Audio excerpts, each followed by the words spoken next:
Halo teman-teman Sobat Yesus, selamat sore menjelang senja dan berkah dalam. Jumpa lagi bersama saya dengan Frater Andri di channel dan podcast yang sama. Nah teman-teman muda yang terkasih dalam Kristus, pada sore hari ini kita akan kembali mengulas tema yang menarik. Temanya berjudul Galau. Oke, kita langsung saja ya. Namanya adalah galau, sebuah istilah khas dan familiar bagi orang-orang muda era kini untuk menggambarkan sebuah keadaan di mana keinginan tak sebanding dengan kenyataan. Memang sih, kata galau sudah agak lama diorbitkan, namun sampai kini masih relevan untuk menyatakan sebuah kesedihan hati karena patah hati atau was-was akan masa depan. Saya sendiri tidak sekali atau dua kali mendengarkan kisah-kisah pemuda atau pemudi yang dilanda galau, entah karena pasangan, keuangan, atau pekerjaan. Dan dalam kisah-kisah itu, perasaan menjadi faktor yang paling dominan dibandingkan akal sehat dan logika berpikir yang baik. Ya, galau bisa terjadi karena perasaan terlalu menguasai jalannya aktivitas kehidupan kita. Nah, inilah bahayanya orang yang terjerumus dalam lembah kegalauan. Karena suasana hati yang kosong dan rapuh itu dapat mempengaruhi pikiran, perkataan, sampai dengan tingkah laku seseorang. Bahkan bisa jadi cenderung negatif. Nah, Walter pada sore hari ini menganalogikan kegalauan itu seperti halnya yang dialami oleh para murid. Ketika itu, ada dua orang murid berjalan ke Emmaus. Dalam perjalanannya, mereka mengalami kegalauan yang begitu hebat karena ditinggalkan oleh Yesus sang guru mereka. Mereka dilingkupi perasaan campur aduk antara kecewa, sedih, dan bingung. Suasana hati mereka sangat kacau, bahkan tidak menentu. Bahkan mereka pun akhirnya memutuskan menjauh dari Yerusalem dan mereka ingin menyendiri, mengobati kesedihan dan kekecewaan mereka. Namanya juga sedang galau. Maka apapun yang terjadi di sekitar mereka atau siapapun yang berada bersama dengan mereka tidak dipedulikan dan bahkan tidak dikenali. Gila ya efek dari kegalauan itu.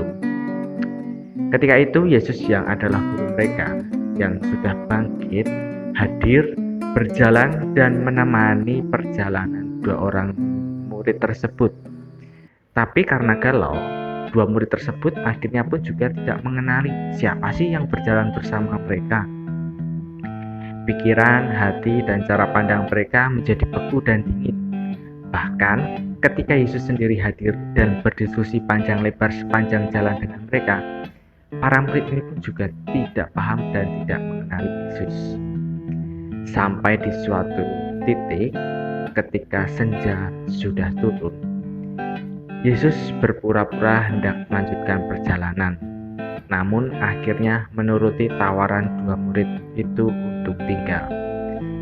Disinilah Yesus menjalankan skenario-nya untuk membuka mata para murid. Caranya pun sangat indah. Yesus mengembalikan kenangan terbaik yang pernah para murid alami bersamanya, yaitu dengan mengambil roti, memberkati, dan memecah-mecahkannya. Tapi pada saat itu para murid juga belum sadar bahwa yang hadir di tengah-tengah mereka adalah Yesus. Kemudian Yesus hilang entah kemana.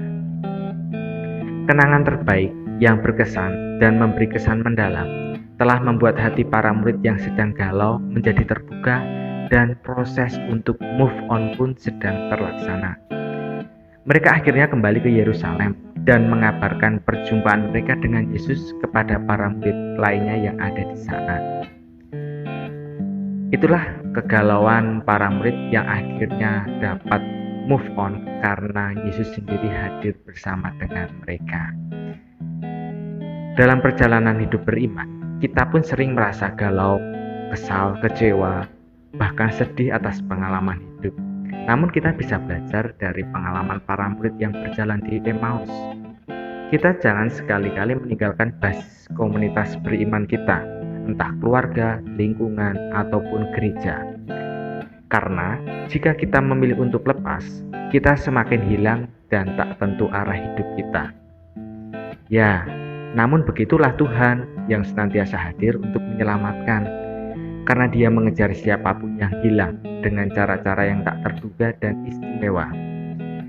Dan kisah dua murid di Emmaus, Tuhan mengembalikan kesadaran para murid yang galau dengan menghadirkan kembali kenangan indah di antara mereka di meja perjamuan, sehingga mereka pun bisa menemukan hati dan iman mereka untuk bangkit dan move on.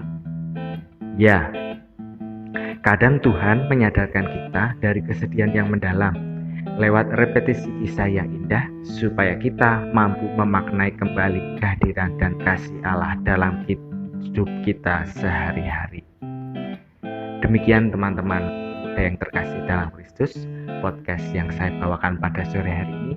Semoga memberikan inspirasi, meneguhkan juga memberikan semangat bagi teman-teman dalam menjalani kehidupan, terkhusus bagi teman-teman yang galau. Terima kasih sudah setia mendengarkan podcast hari ini. Jumpa lagi besok masih bersama dengan saya Frater Andri. Sampai jumpa dan berkah dalam.